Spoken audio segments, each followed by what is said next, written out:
First, I'm talking about the hypoxia, fetal hypoxia, then talking about artificial placenta, then talking about today's topic.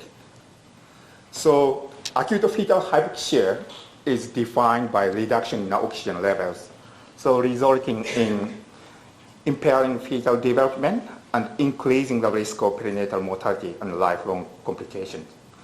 So prematurity preterm baby is still primary cause of neonatal death, but asphyxia due to fetal hypoxia is still leading cause of fetal death.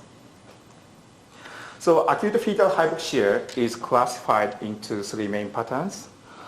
Preplacental hypoxia, like maternal infection or maternal ischemic change. Also uteroplacental hypoxia, like placental abruption or placental bleeding. Also post-placental hypoxia is caused by umbilical cord compression by fetal head or hand.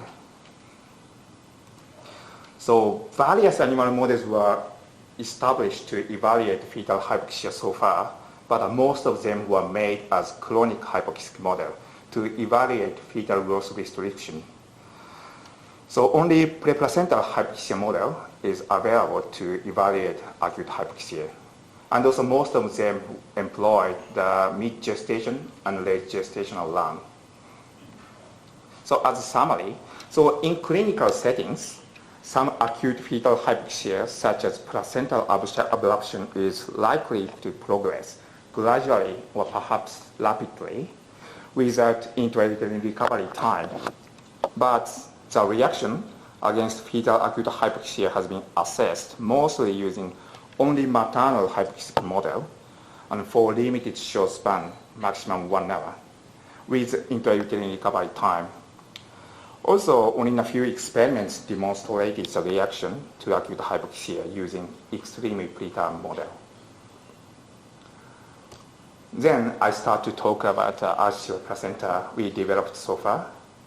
So extreme preterm infants are still at the greatest risk of death and lifelong impairment, especially the lung in the late canalicular or early Zakura phases, means between 22 to 26 and 8 weeks of gestation.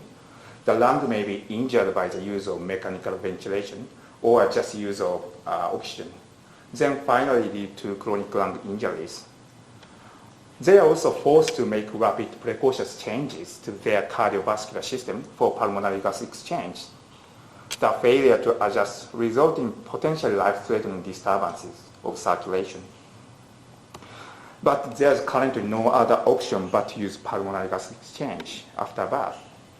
So our team, hypothesized that treating extreme preterm infants as fetuses rather than as small babies to avoid the use of pulmonary gas exchange would improve their outcome.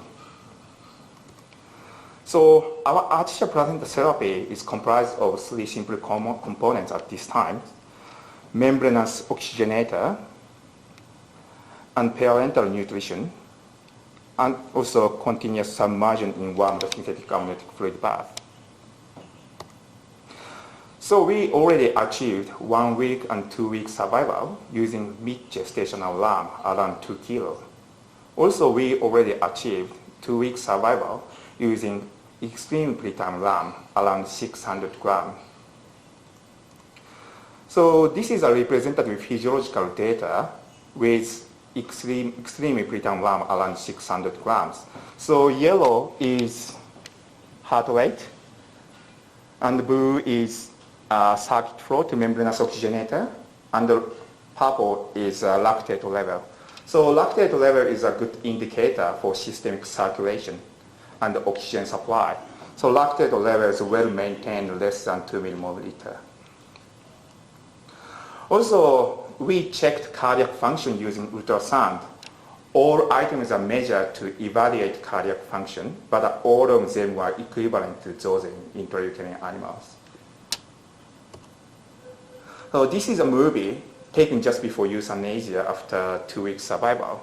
So fetus is still drinking and moving.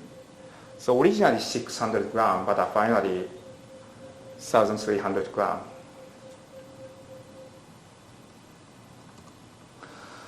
So our artificial placenta therapy demonstrated physiologically comparable cardiovascular parameters to those in intrauterine fetuses using early gestation and mid-gestation.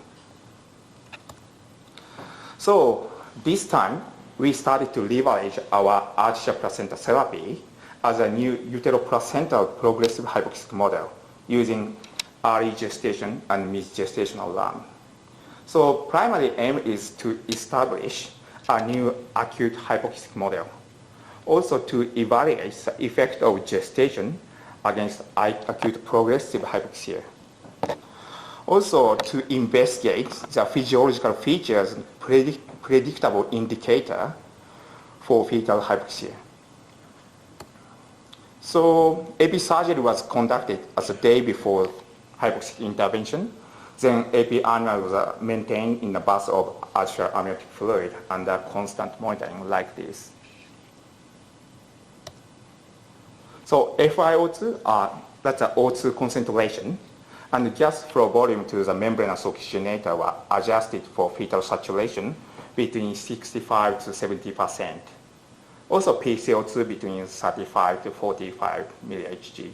That means within the physiological range for intrauterine fetus. Then set as time zero. The further intervention was stopped at a time point when cold artery blood had less than pH 7, also basic excess less than -12. That criteria is regarded as a severe asphyxia in clinical field, so more likely to have cerebral palsy or motor disorder. So as a result, so body weight, average body weight for mid-gestation was around 3 kilo, and early gestation was 900 grams. So these are blood test data. So significant internal group difference was shown using blue and yellow asterisks, and group difference was shown using red asterisks. And also significant interaction is shown using light blue cross. So significant interaction means a significant different response to hypoxic stress between gestation. For example, if one is increased, another is decreased, there may be significant interaction. So PO2 and SO2 and CO2, content O2 had significant increase in both groups, but only PO2 had significant interaction. PCO2 had significant increase in both groups, but there was no significant interaction. Also pH and basic excess were significantly decreased in both groups, and lactate level was increased in both groups. Only glucose had significant increase in mid-gestation, but there was no significant increase in early gestation. Also, we checked the physiological data. So heart rate had increased in both groups, but there was significant interaction. So reaction against hypoxic stress was different between groups.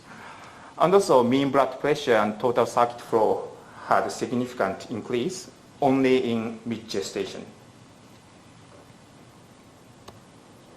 Also, we checked the biochemical data. So all of these were measured, likely to be measured in clinical field to assess asphyxia or hypoxic change for fetus. But AST and LT were significantly increased in mid-gestation, but statistically there were no significant interaction.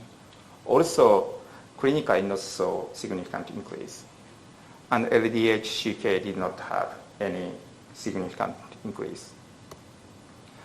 Also, we checked the S100B and NSE. This is an indicator of brain injury. So they were increased in both groups, but there were no significant interactions. Also, we checked the BNP as an indicator of cardiac dysfunction. There was significant increase in both groups, but there was no significant interaction. Also, we checked cardiac function using ultrasound. So all items are measured to evaluate cardiac function, but there are no significant difference in any of these items. Also, we check the PI of main arteries. So PI is likely to be deflected by vasoconstriction or increased peripheral resistance. If resistance is getting higher, PI also getting higher. In terms of descending aorta or renal artery or umbilical artery, there are no significant difference about PI.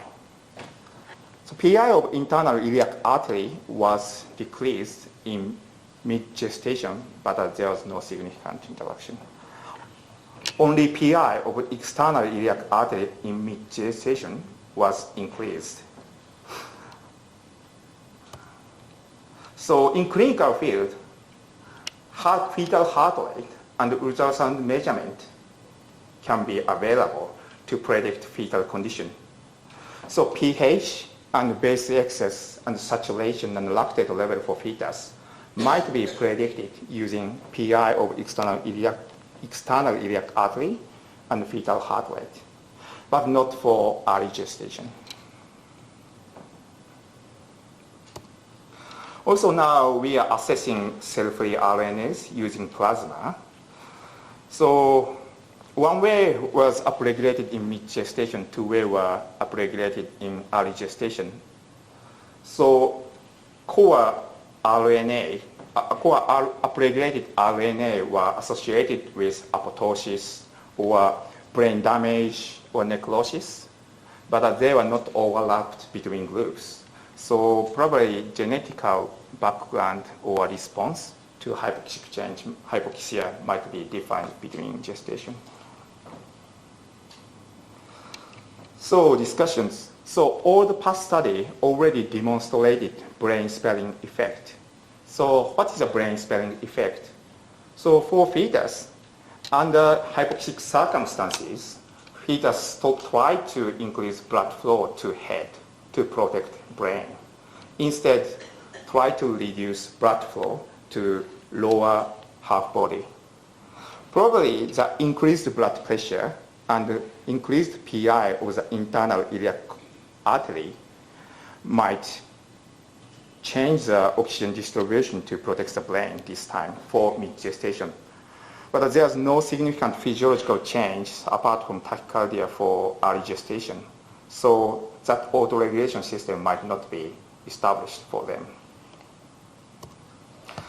So as a conclusion, so this attempt is kind of a new attempt using artificial placenta for us, but acute progressive hypoxia was provided to fetus both in early and mid-gestation and allow us to assess fetal reaction against the progressive fetal asphyxia. So between early and mid-gestational group, the physiological reaction against acute progressive hypoxia was different in vital signs like heart rate, blood pressure, and total circuit flow.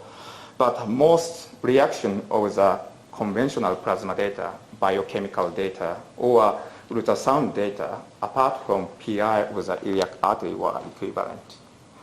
So further analysis of cell-free RNA data may inform the new indicators against hypoxia for each gestation.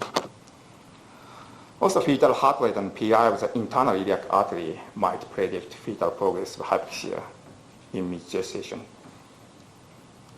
Thank you for your all support.